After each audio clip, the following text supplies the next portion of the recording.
Welcome back to WagerTalk.com. Saturday college football action. We've got Connecticut at Temple. Bryan, I like to use the phrase a lot, fat and sassy. No pun intended.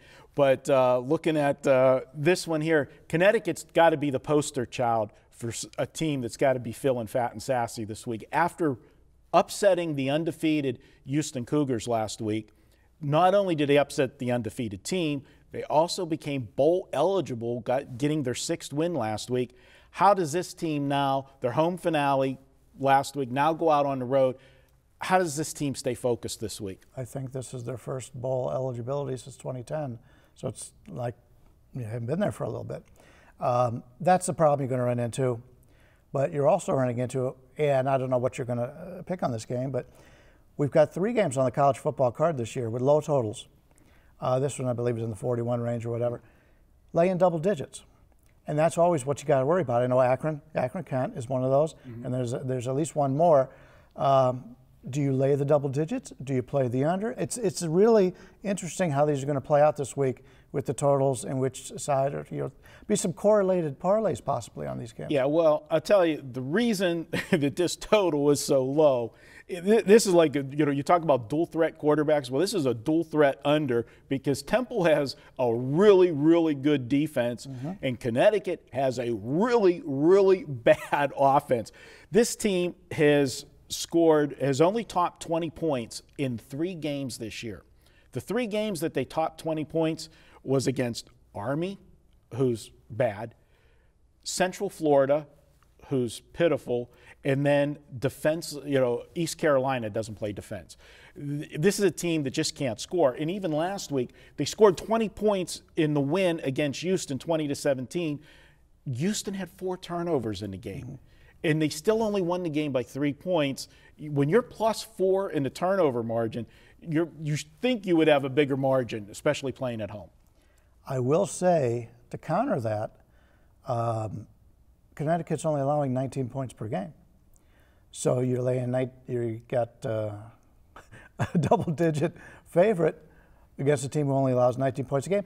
And Temple's offense isn't that terrific, but you're right, their defense is very good. Temple's actually 8-1 against the spread in this series. They've dominated the series. I could definitely see from an emotional standpoint that Temple would be the way to go here because they can actually go to the championship in their conference if they get this victory.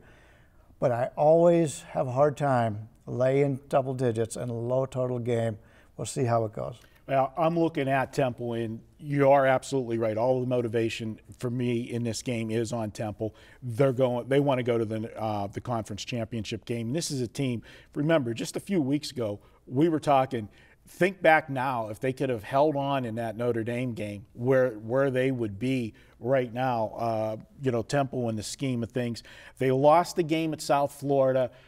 South Florida dominated them. It was a bad spot for Temple. They had come off a series, the Notre Dame game, then they played a Friday night game the week before, so everything set up against them in that South Florida game. And South Florida is a team that right now at the end of the season, you always talk about teams that go on runs, that progresses during the season. There's nobody playing better than South Florida in that conference right now at the end of the season. They got it going on both rushing, passing. The team underachieved at the beginning of the season, but boy, they're clicking now. Yeah, South Florida.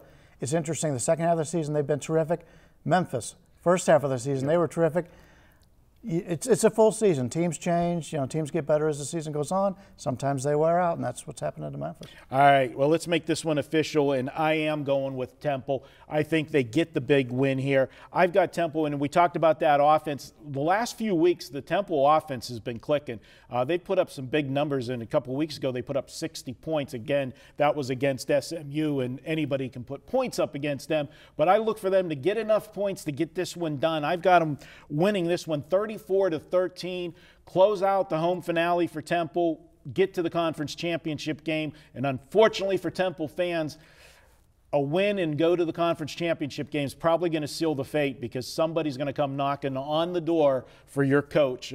He probably won't be there next year, but that's what happens when you're a small school and you have success. Go ahead and take Temple. And guys, head on over to WagerTalk.com. I've got a big play going this weekend. It's my Grand Gobbler game. It's my annual Grand Gobbler game. I do this every year. I love rivalry week. It's a great situation because it's a different type of handicap. Find out who I'm going with this week. You can check it out at WagerTalk.com, and it is part of the weekend all-access package for $69. He's Bryan Leonard. I'm Marco D'Angelo. Hey, to you and yours, have a happy Thanksgiving. Don't eat too much turkey. I won't be practicing what I preach. And see you guys next week.